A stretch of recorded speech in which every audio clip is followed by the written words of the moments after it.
سب سے پہلے آپ کو بتائیں گے سپریم کورٹ نے فیض آباد دھرنا کیس کی سماعت کا حکم نامہ جاری کر دیا ہے۔ عدالت نے کہا ہے کہ موجودہ حکومت اور الیکشن کمیشن فیض آباد دھرنا فیصلے کو تسلیم کر کے عمل درآمد کا کہہ چکے۔ وفاقی حکومت نے فیصلے پر عمل درآمد کے لیے کمیشن بنا دیا ہے۔ اب امید کرتے ہیں کہ کمیشن 2 ماہ کی مقرر کردہ مدت میں کارروائی مکمل کر لے گا۔ نمائندہ جیو نیوز مریم نواز نے جوائن کیا ہے۔ مریم کہیے گا ڈیٹیلز کیا ہے آپ کے پاس؟ جی، سپریم کورٹ نے فیض آباد دھرنا کیس میں گزشتہ روز کی سماعت کا تحریری حکم نامہ جاری کیا ہے، جس میں اہم آبزرویشن شامل ہیں۔ جو حکم نامے کا پہلا ہی پیرا ہے اس میں یہ کہا گیا ہے کہ فیض آباد دھرنا کیس کا فیصلہ پرتشدد واقعات کی نشاندہی کر رہا تھا، جس فیصلہ مستقبل کے خدشات کو بھی واضح کر رہا تھا۔ فیض آباد دھرنا کیس کے فیصلے کو مختلف حکومتوں نے کئی سال تک نظر انداز کیا۔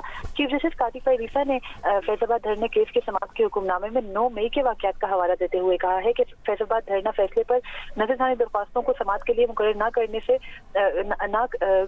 فیصلے پر عمل درآمد نہیں ہو سکا۔ انہوں نے کہا کہ ماضی کے پرتشدد واقعات کے لیے نہ کسی کو ذمہ دار ٹھہرایا گیا، نہ ہی کوئی کارروائی ہو سکی۔ انہوں نے کہا کہ یہ کوئی حیرت کی بات نہیں ہے کہ فیصلے پر عمل نہ ہونے سے ذاتی مقاصد کے لیے پرتشدد واقعات کرنا ایک معمول بنا۔ انہوں نے کہا کہ آزاد عدلیہ کی جدوجہد کرنے والے متاثرین کے ساتھ ناانصافی ہوئی اور قوم نے ناانصافی کا خمیازہ 9 مئی کے واقعات کی صورت میں بھگتا۔ سپریم کورٹ نے اپنے فیصلے کے اندر اتنے سال تک کیس مقرر نہ ہونے پر ذمہ داری قبول کرتے ہوئے یہ کہا ہے کہ سپریم کورٹ اپنے اوپر عوام کا اعتماد بحال کرنے کے لیے ہیر پھیر اور کئی سالوں تک کیس مقرر نہ ہونے کی ذمہ داری تسلیم کرتی ہے۔ انہوں نے فیصلے میں یہ کہا گیا ہے کہ سپریم کورٹ قرار دیتی ہے کہ ماضی کی غلطیاں دہرائی نہیں جائیں گی۔ سپریم کورٹ نے اپنے دو رجسٹرار سے 4 سال تک کیس مقرر نہ ہونے پر رپورٹ بھی طلب کی ہے۔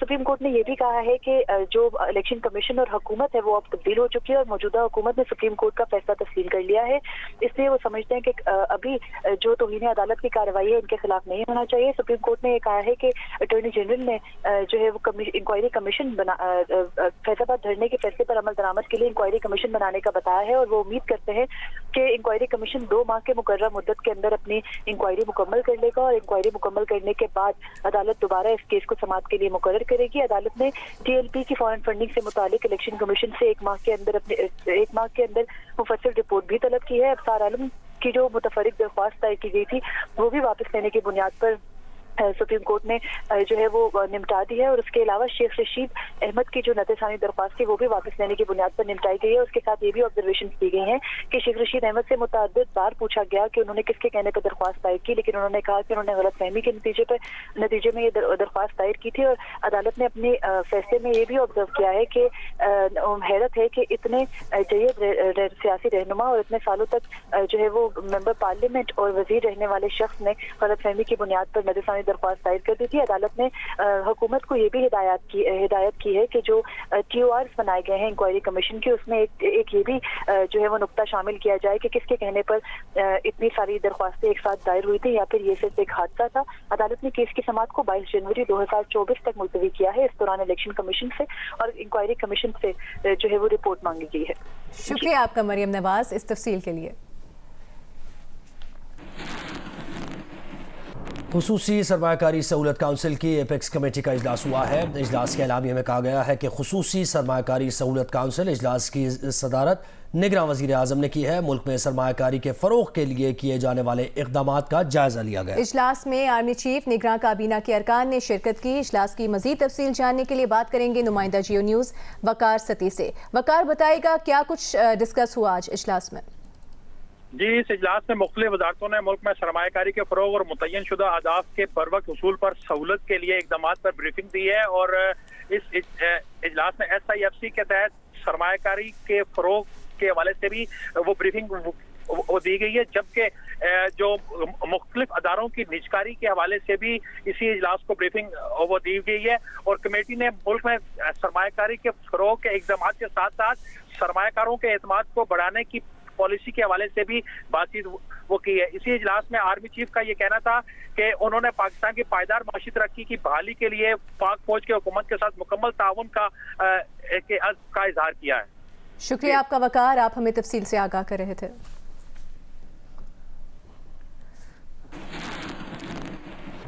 نگراں وزیر خزانہ ڈاکٹر شمشاد اختر نے کہا ہے کہ حکومت کا جنوری 2024 سے گیس کی قیمتیں پھر بڑھانا ہوں گی تاکہ گردشی قرض میں اضافہ نہ ہو۔ اسلام آباد میں نیوز بریفنگ کے دوران انہوں نے بتایا کہ IMF کو توانائی شعبے کے ٹیرف پر نظر ثانی سے آگاہ کر دیا گیا ہے۔ ریئل اسٹیٹ اور ریٹیلر سمیت مختلف شعبوں پر اضافی ٹیکس لگانے کا بھی فیصلہ نہیں ہوا۔ اگر ٹیکس محاصل میں کوئی شارٹ فال ہوا تو پھر اضافی اقدامات کا سوچا جائے گا۔ بات کریں گے نمائندہ جیو نیوز اشرف ملخم سے۔ اشرف، کیا کہنا ہے مزید وزیر خزانہ کا، کیا کچھ کرنا ہوگا؟ جی، انہوں نے کہا کہ جو پاکستان کا موجودہ پروگرام ہے اس کی 1 ارب 10 کروڑ کی ڈالر کی قسط جو کہ مارچ میں جائزہ کمیشن آئے گا اور اپریل میں پاکستان کو ملنی ہے، اس کے لیے ہم کو ابھی سے کام کرنا شروع ہوگا۔ ابھی جو موجودہ معاہدہ ہوا ہے اس کے بعد پاکستان کی ریٹنگ میں بہتری آئے گی، پاکستان کے ریزرو میں اضافہ ہوگا۔ اس کے بعد بانڈز جاری کرنے کا سوچا جائے گا۔ اس وقت بانڈ جاری کرنا پاکستان کے مفاد میں نہیں ہے کیونکہ انٹرسٹ ریٹ بہت ہائی ہے۔ پاکستان کا خاص طور پہ کہا کہ اس پروگرام کے خاتمے کے بعد پاکستان کو اپنی اکانومی کو مستحکم رکھنے کے لیے نئے قرض پروگرام میں جانا پڑے گا، ورنہ پاکستان کی معیشت کا چلنا مشکل ہو جائے گا۔ ہم ابھی والی قسط جو ہے جس کو مارچ کے لیے جائزہ مشن نے آنا ہے اس کے لیے ہم ابھی سے کام شروع کر رہے ہیں۔ کوئی نیا ٹیکس فی الحال نہیں لگایا جا رہا کیونکہ جو پاکستان کی ٹیکس وصولیاں ہیں وہ اہداف کے مطابق پوری مل رہی ہیں، پوری ہو رہی ہیں۔ اگر ٹیکس وصولیاں پوری نہیں ہوتی اس کے بعد کوئی نیا ٹیکس لگانے کا سوچا جائے گا۔ جو بینکوں پر انہوں نے کہا ہے ونڈ فال ٹیکس یا جس کو غیر معمولی ٹیکس کہتے ہیں، ان کے پروفٹ پہ لگایا گیا ہے، اس پہ 30 سے 35 ارب روپے وصول ہونے کا امکان ہے۔ جی، جو مختلف بائی لیٹرل اور ملٹی لیٹرل اداروں کے ساتھ پاکستان کی بات چیت چل رہی ہے، اس میں Asian development bank, Asian infrastructure development bank, Islamic development bank اور ورلڈ بینک کے ساتھ جو بات چیت چل رہی ہے، دسمبر تک انہوں نے کہا ان میں سے ہمیں تقریباً 1 ارب ڈالر ملنے کی امید ہے، جس سے پاکستان کے ریزروز بہتر ہوں گے۔ اور دوسرا ان کا کہنا تھا کہ توانائی کے شعبے میں کی اصلاحات ہیں وہ ہمیں کرنا پڑیں گی، اسے میں IMF کو اعتماد میں لے لیا ہوگا، مکمل اس پہ بات چیت ہو چکی ہے۔ جو ریئل اسٹیٹ سیکٹر ہے اور اس پہ ٹیکس نہیں لگا رہے، اس کے جو بیرونی فائنانسنگ کا حصول ہے خاص طور پر انہوں نے کہا، سیکٹری خزانہ نے ان کے ساتھ بیٹھ کے کہا کہ متبادل ذرائع کو پورا کرنے کی کوشش کر رہے ہیں۔ کرنٹ اکاؤنٹ ڈیفیسٹ جائے اس میں کمی بھی ایک وجہ بنے گی کہ ہمارے بیرونی فائنانس کی زیادہ ضرورت نہیں پڑے گی۔ جی، شکریہ آپ کا اشرف ملخم تفصیل کے لیے۔ مسلم لیگ نون کے قائد میاں نواز شریف کا کہنا ہے کہ 2013 سے 2018 کے دوران ان کے دور حکومت میں مہنگائی سالانہ 12% سے کم ہو کر 4% پر آ گئی تھی۔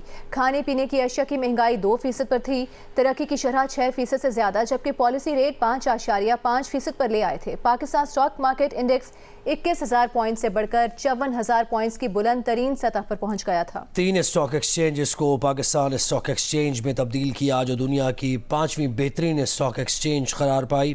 ایکسپورٹ ری فائننس ریٹ 3% کی سطح تک کم کیا گیا، جو اب دگنا ہو چکا ہے۔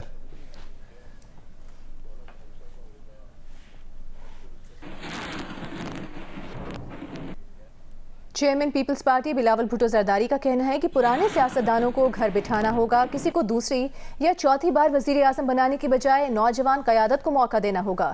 پرانے سیاستدان اب آرام کریں۔ ملک کو مسائل سے نکالنے کے لیے نئی قیادت کی ضرورت ہے۔ بلاول نے خود کو بطور وزیر اعظم پیش کیا، کہا وہ بطور وزیر خارجہ اپنی کارکردگی سے ثابت کر چکے ہیں کہ جب نوجوانوں کو موقع ملے تو وہ کام کر کے دکھاتے ہیں۔ بلاول نے کہا کہ انہیں آگے بھی موقع ملا تو وہ وعدہ کرتے ہیں کہ عوام کو مایوس نہیں کریں گے، دن رات خدمت کریں گے۔ جو باقی سیاسی جماعتیں ہیں وہ تو وہی پرانی سیاست میں لگے رہے ہیں۔ ہمارا اگر ہم نے ان مسائل سے نکلنا ہے تو ایک نیا سیاست کی ضرورت ہے۔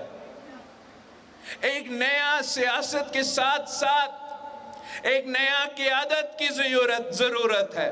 بطور آپ کا پاکستان کا سب سے نوجوان وزیر خارجہ میں نے یہ ثابت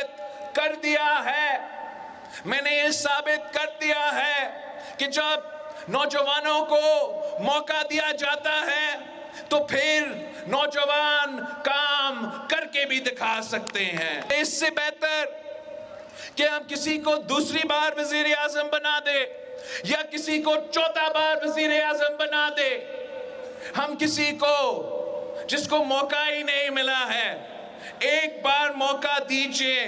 پاکستان کے عوام سے وعدہ ہے کہ میں ابھی کبھی آپ کو مایوس نہیں کروں گا، میں دن رات آپ کا خدمت کروں گا، مگر اس کے لیے